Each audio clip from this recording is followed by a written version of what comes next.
For our members, the reality is we're always working through government approval system. We've got a heavily regulated industry, and that's beneficial, but it also means if you're an investor and you're wanting to see that investment made quickly and to see that return, then you're waiting on the approval system. That's not good in a globally competitive environment. You need to be globally competitive because capital is mobile and it will move to other places. Australia's got to remember, although we've got a world-class mining sector and we've been very successful in the past, we've also got to think about who we're competing with into the future and what we need to do to stay at the front of the field. I look at that and think, well, there's benefits that come from that. You certainly see from investors and funds a big focus on ESG and ethically sourced resources. That's important to them, but equally, the cost that necessarily comes with for higher environmental standards, better wages and conditions, better safety, tends to be something they don't like as well. They want to see all the ethical resourcing, but without it coming an additional cost. So that's a space we've got to be really clever about our regulatory environment to make sure we're as efficient as possible. But also, we've got to keep telling our story. We're a safe place for investment here in Australia. And if you look around the globe right now, what's happening is there's conflicts in pretty much every other continent. That creates major sovereign risk issues in those places. Australia is very free for that. Very free from that and very far away from those places. There's still an opportunity here where your investment can go forward, be rewarded and indeed not necessarily be affected by those global conflicts.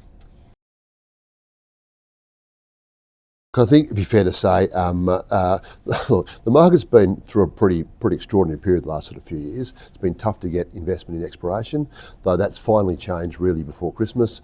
Suddenly the market was really open, particularly towards gold-facing companies, and gold explorers were really able to see the benefit of investors looking to take advantage of a high gold price and an expectation that the gold price will stay stronger for longer.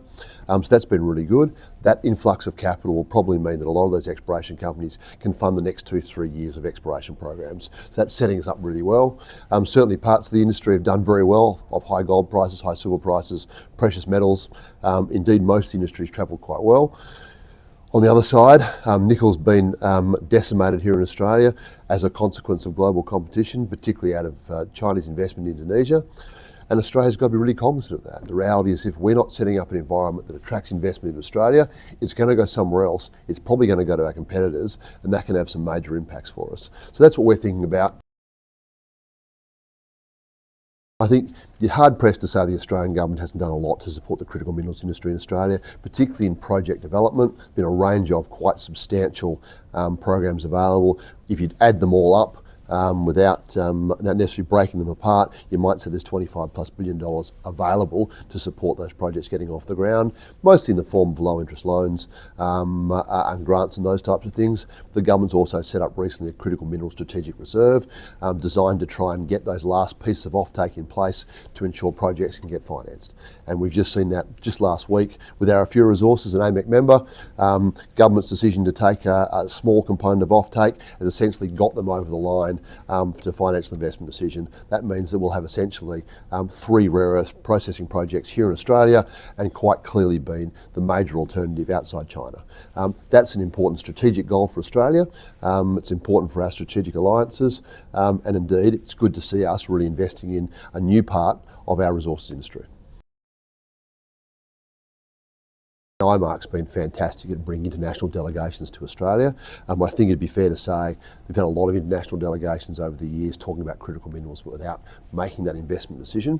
What's really happened over the last 12 months is particularly framed by Australia and the United States' Critical Minerals Framework Agreement and a range of Australian programs to support supply side investment is we found that we pushed ourselves to the front of the field.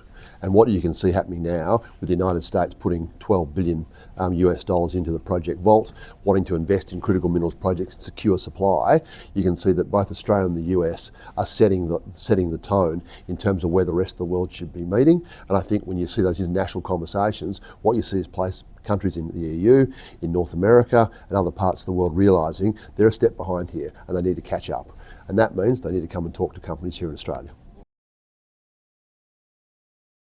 AMEC spent a lot of time in the last 5 or 6 years concentrating on how we can get greater value adding here in Australia and realise more value from our minerals, particularly in the critical mineral space where there's obviously a lot of value, not just at the upstream end, but into the sort of middle processing end as well. And indeed, so as those projects advance through exploration into project development, our goal is to be able to find them the right partners, the right offtakes and the right customers to help them build some value-adding components here in Australia. We've been successful in doing that in lithium. Obviously, we've run into some challenges in the lithium market, but looking to expand that into vanadium, now into rare earths and to other critical minerals as well. So we've got a lot to gain by going downstream. Not all the way. There's no desire to develop a full supply chain here in Australia, but if we can get another piece of that supply chain that's going into the energy transition, energy revolution into renewables, EVs, and of course into defence technologies, then there's a lot of value to be gained from Australia, but also a lot of strategic importance that we can position ourselves as a really strong and foundation player in what's going to be one of the quickest growing industries in the world. I think IMARC's really growing as a global global force in terms of international conferences, particularly the biggest one here in Australia.